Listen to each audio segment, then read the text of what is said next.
Hello students, मैं doctor Pallav Mittal, सह आचार्य राजनीतिक विज्ञान विभाग एलबीएस गवर्नमेंट कॉलेज कोटपुतली। आज हम अपने इस लेक्चर में अरस्तु के चिंतन में जो यूनानी या हेलेनिक तत्व हैं तथा उसके साथ ही जो सनातन सार्वभौमिक शाश्वत तत्व हैं, इस विषय पर चर्चा करने जा रहे हैं। अरस्तु के चिंतन में यूनानी तत्वों के साथ साथ शाश्वत तत्वों का भी एक समन्वय है, परंतु अरस्तु अपने परिवेश के प्रभाव से भी पूर्णतः अछूता नहीं है। उसका दर्शन यूनानी संस्कृति और जीवन पद्धति का भी प्रतिनिधित्व करता है। अरस्तु के चिंतन में जो प्रमुख यूनानी तत्व हैं वो निम्न प्रकार हैं। पहला, उसका चिंतन नगर राज्यों पर केंद्रित है। यहाँ यह ध्यान रखना अति महत्वपूर्ण है कि यद्यपि अरस्तु की आंखों के सामने ही किंग फिलिप के द्वारा यूनानी नगर राज्यों का अंत कर दिया गया था और सिकंदर ने विश्वव्यापी साम्राज्य की स्थापना की शुरुआत कर ली थी, परंतु इसके बावजूद अरस्तु का चिंतन केवल नगर राज्य तक ही सीमित रहा है। दूसरा, अरस्तु ने दास प्रथा का समर्थन किया है। उसका यह समर्थन नगर राज्यों व समाज का ही प्रभाव था। अरस्तु ने जिस दास प्रथा का समर्थन किया वह यूनानी जीवन की सामाजिक व राजनीतिक आधारशिला थी। इस आधार पर ही उसने वैज्ञानिक अध्ययन पद्धति के बावजूद तर्क और मानवता को दरकिनार कर एक परंपरागत यूनानी की भांति यह कहा कि दास प्रथा उचित है तथा स्वामी व दास दोनों के लिए ही कल्याणकारी है। अरस्तु यूनानी श्रेष्ठता में विश्वास करता था। उसका यह मत था कि यूनानी ही एकमात्र जाति है जो शासन के लिए बनी है। यह किसी भी अवस्था में दास बनने योग्य नहीं है।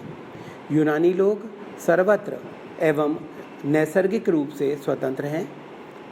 इससे स्पष्ट है कि कोई भी विचारक कितना भी महान क्यों ना हो, अपने समय की क्षुद्र मनोवृत्तियों से पूरी तरह से कभी भी मुक्त नहीं हो सकता।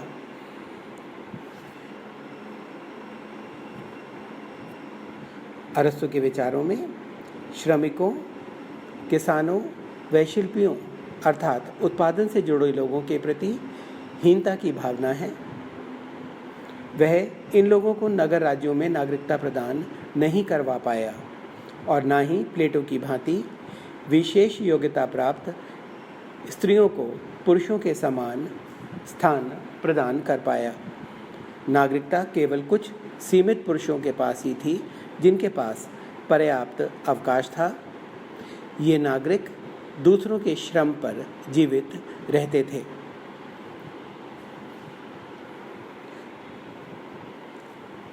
उसके विचारों में राज्य द्वारा संचालित शिक्षा प्रणाली को स्वीकार किया गया है। तत्कालीन यूनानी नगर राज्यों में शिक्षा को राज्य के निर्माण और जीवन के लिए नितांत आवश्यक माना गया था।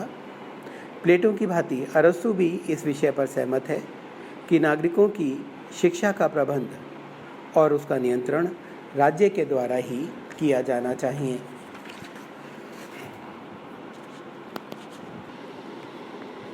आगे हम बात करते हैं अरस्तु के चिंतन में जो शाश्वत और सार्वभौमिक तत्व हैं उनके बारे में। शाश्वत तत्वों से तात्पर्य उन विचारों से है जो देश, काल और पात्र की सीमा से परे हैं और इन सब चीज़ों से अलग उन्हें समान रूप से स्वीकार किया जाता है। इसमें जो पहला तत्व है वह है मानवीय प्रकृति की विवेचना। अरस्तु ने यह स्वीकार किया है कि मनुष्य एक सामाजिक प्राणी है। समाज के बगैर उसके अस्तित्व की कल्पना भी नहीं की जा सकती। उसने कहा, समाज एक स्वाभाविक और सर्वोच्च संस्था है। अरस्तु समाज की भांति राज्य को मानव का प्राकृतिक व अनिवार्य समुदाय कहता है। समस्त मानवीय समुदायों में राज्य ही सर्वाधिक महत्वपूर्ण है, क्योंकि अरस्तु का मानना है कि राज्य की उत्पत्ति व्यक्ति के श्रेष्ठ और सुखी जीवन के लिए ही हुई है। अरस्तु ने अपने विचारों में व्यक्ति की स्वतंत्रता और राज्य की सत्ता के बीच सामंजस्य रखा है। तार्किक विचारकों ने जहां उग्र व्यक्तिवाद का समर्थन किया था, वहीं प्लेटो ने अपने विचारों में आंगिक एकता के आधार पर यह कहा था कि राज्य व्यक्ति का ही वृहत स्वरूप है।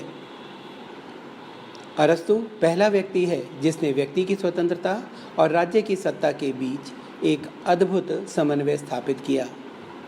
अतिवादिता से दूर अरस्तु ने व्यक्ति और राज्य के संबंधों को एक ठोस धरातल प्रदान की है। राज्य व्यक्ति के लिए अनिवार्य है, वह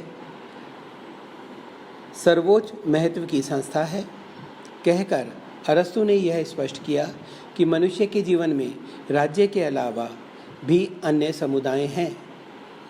उसका व्यक्तिगत अस्तित्व है। राज्य अपने आप में लक्ष्य नहीं, बल्कि मनुष्य के श्रेष्ठ जीवन के निर्माण का साधन मात्र है। अरस्तु कानून की सर्वोच्चता को स्वीकार करता है।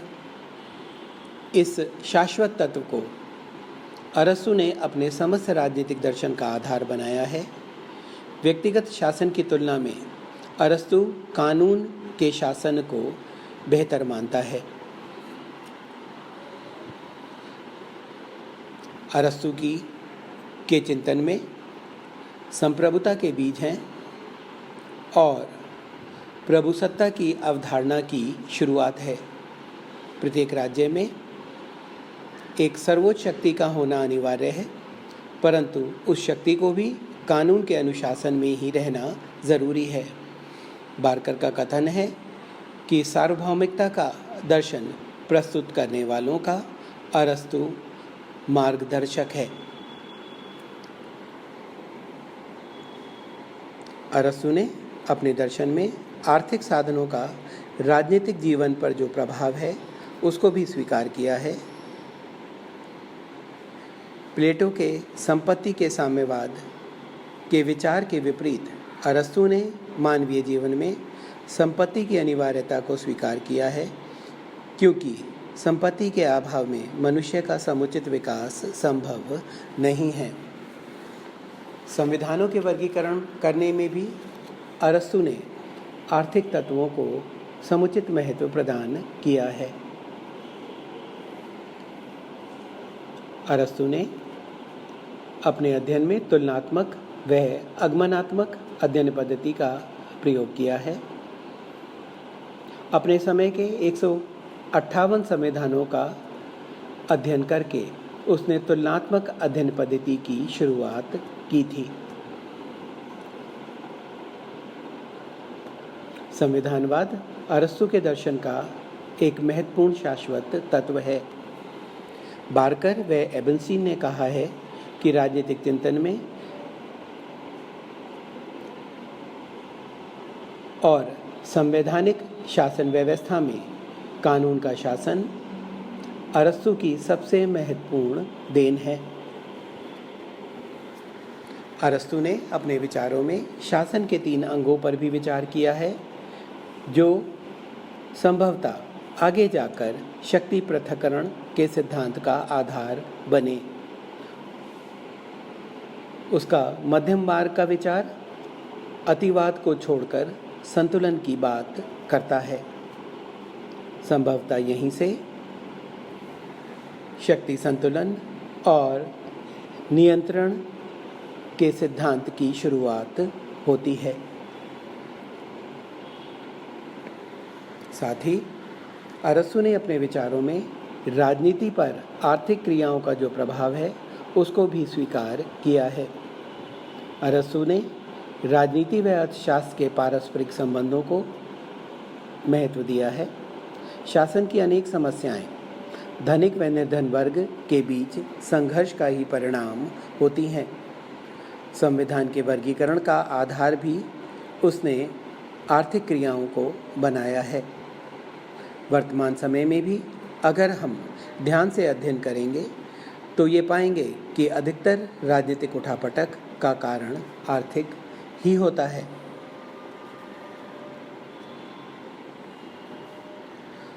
अरस्तु प्रजातंत्र के बारे में भी बात करता है।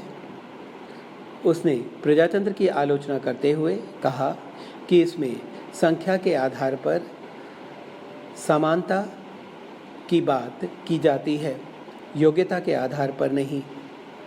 प्रजातंत्र में नेताओं के द्वारा जनता को गुमराह करने का काम किया जाता है।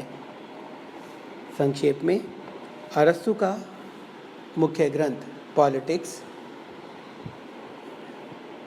इन सार्वभौमिक शाश्वत तत्वों का भंडार है। अरस्तु ने यथार्थवादी दृष्टिकोण रखकर ठोस धरातल पर अपने विचार प्रस्तुत किए हैं। उसके विचार आधुनिक राजनीतिक चिंतन की आधारशिला हैं।